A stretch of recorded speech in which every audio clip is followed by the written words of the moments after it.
عالم بنا دیا جائے تو اس کا جھوٹا باپ ہو جاتا ہے۔ مثال کے طور پر کسی نے کتا پالا شکار کرنے کے لیے، تو اس کو 4 چیزیں سکھائی جائیں گی تو وہ عالم بن جائے گا۔ جیسے دنیا کے اندر سے طالب علم جو ہوتے ہیں 2 کلاس 4 کلاس پڑھ کر ان کو عالم کی سرٹیفکیٹ دی جاتی ہے، تو کتوں کے بارے میں 4 چیزیں بیان کی گئی، یہ 4 چیزیں جب ان کے اندر پائی جائے گی تو وہ عالم بن جائیں گے۔ سب سے پہلی چیز یہ کہ انہیں ٹرین کیا جائے، سکھایا جائے۔ جب وہ سیکھ جائیں تو ان کو شکار کے لیے لے کر نکلا جائے۔ جب شکار کے لیے نکلے تو وہ اپنے آپ شکار کے پیچھے نہ دوڑے، جب اس کا مالک اسے اجازت دے تب وہ شکار کے لیے جائے۔ اور تیسری چیز یہ بیان کی گئی کہ جب وہ شکار کو پکڑ لے تو اس میں سے کچھ کھائے گا، وہ اس کو اپنے مالک کے پاس لے کر آئے۔ اور چوتھی چیز یہ بیان کی گئی کہ جب اس کو چھوڑا جائے تو بسم اللہ پڑھ کر چھوڑا جائے۔ بسم اللہ پڑھ کر جب چھوڑا جائے اور اگر وہ شکار کو پکڑ لیتا ہے اور وہ شکار مر جاتا ہے تب بھی وہ شکار حلال ہوتا ہے۔ اتنی بڑی فضیلت علم کی ہے۔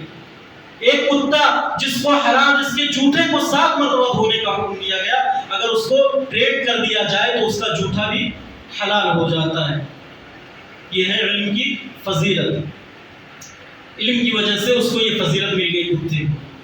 اور اس کے بعد اللہ رب العالمین نے حابیل اور قابیل کا تذکرہ کیا۔ میں آپ سے ایک سوال پوچھنا چاہتا ہوں، دنیا کے اندر سب سے پہلا قتل کون سا ہوا تھا؟ حابیل اور قابیل کا۔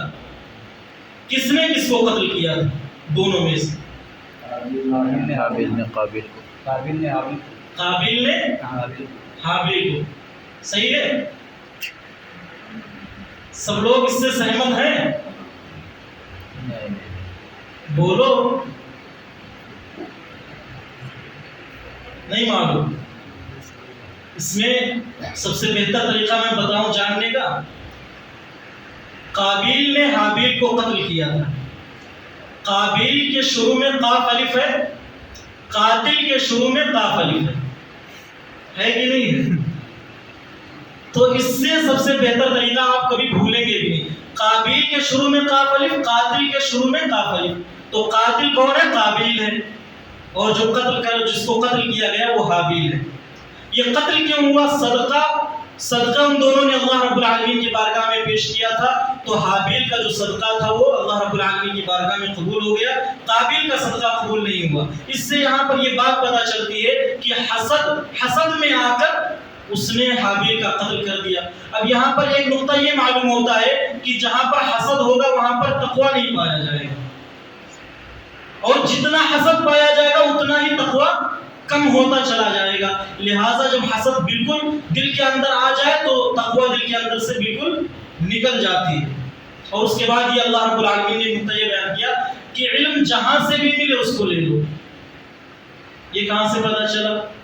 کیونکہ جب قابیل نے حابیل کا قتل کر دیا تو اب وہ اس کی لاش کو لے کر گھوم رہا ہے۔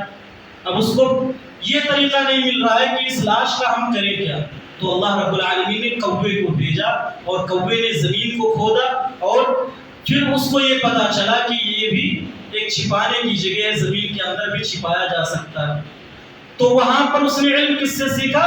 کوے کے ذریعے سے۔ تو جب کوے سے علم سیکھی جا سکتی ہے تو دنیا میں جہاں بھی علم ملے علم کو لیا جا سکتا ہے۔ اس کے بعد اللہ رب العالمین نے کہا یا ایھا الذین آمنوا وابتغوا الیہ الوسیلہ، کہ تم اللہ رب العالمین کی طرف وسیلہ اختیار کرو، اللہ رب العالمین سے وسیلہ اختیار کرو۔ بعض لوگ یہ کہتے ہیں کہ ہمیں جیسے چھت پر جانے کے لیے سیڑھی کی ضرورت ہوتی ہے، ویسے اللہ رب العالمین کے پاس جانے کے لیے، اللہ رب العالمین کی تک پہنچنے کے لیے کس کی ضرورت پڑتی ہے؟ بابا کی، کہتے ہیں نا۔ تو ان کے لیے ایک جواب یہ ہے کہ جب تک آپ سیڑھی نہیں چھوڑیں گے جب تک چھت پر نہیں پہنچیں گے۔ مثال کے طور پر کوئی سیڑھی چڑھ رہا ہے، اب وہ سیڑھی پر کھڑا ہوا ہے، چھت پر کیسے پہنچے گا؟ اگر وہ سیڑھی پر کھڑا رہے گا تو چھت پر نہیں پہنچے گا نا۔ جب وہ اس کو چھت پر پہنچنا ہے تو سیڑھی کو چھوڑنا پڑے گا۔ یہ ان کا جواب ہے کہ اگر آپ کو اللہ تک پہنچنا ہے تو بابا کو چھوڑنا پڑے گا۔ یہ ایک وسیلہ اللہ رب العالمین ہے کہ ان کی رد کرنے کے لیے ایک دلیل یہ دی جا سکتی ہے۔ اس کے بعد پھر اللہ رب العالمین نے آخری بات میں بیان کر کے اپنی بات کو ختم کرتا ہوں. اللہ رب العالمین نے یہودیوں کی ایک بات ذکر کی. کتنے بدتمیز کتنے کمینے قسم کے لوگ تھے. انہوں نے اللہ رب العالمین کے بارے میں کہہ دیا ید اللہ مغلولہ, اللہ رب العالمین کے ہاتھ بدے ہوئے ہیں, اللہ رب العالمین بخیل ہے. اللہ اکبر. کتنے اوباش قسم کے لوگ تھے. یہ ڈائریکٹ اللہ رب العالمین سے جنگ کرنے کے لیے تیار ہو جاتے تھے. کچھ بھی ان کے من میں آتا تھا کہہ ڈالتے تھے. یہاں پر اللہ رب العالمین کو کہا کہ اللہ رب العالمین بخیل ہے, اس کے دونوں ہاتھ بندھے ہوئے ہیں.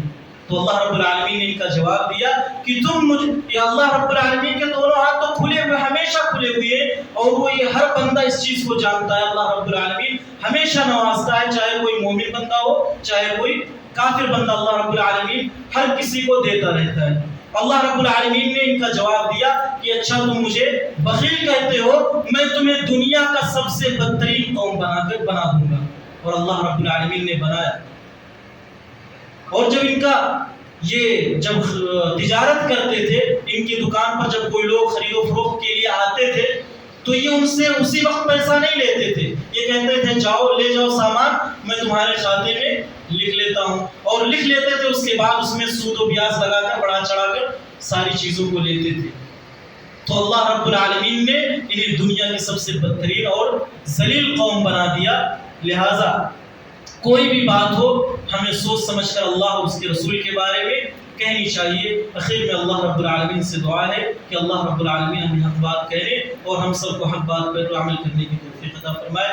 آمین. وآخر دعوانا الحمدللہ رب العالمین. السلام علیکم ورحمۃ اللہ.